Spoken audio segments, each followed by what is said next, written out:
Timothy 5:8. Ang sino mang hindi kumakalinga sa kanyang mga kamag-anak, lalo na sa mga kabilang sa kanyang pamilya, ay tumalikod na sa pananampalataya at mas masama pa kaysa sa isang di mananampalataya. Mga kalingkod, sinasabi po ng verse na ang isang mananampalataya na siya'y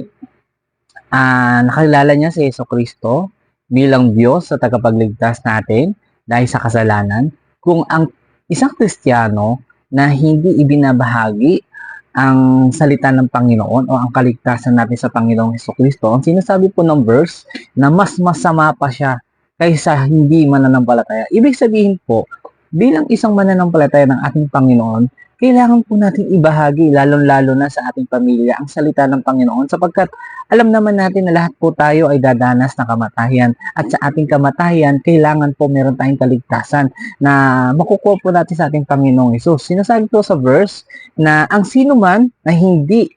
kumalinga or magbigay ng importansya sa kanyang pamilya ay mas masama pa sa di mananampalataya kasi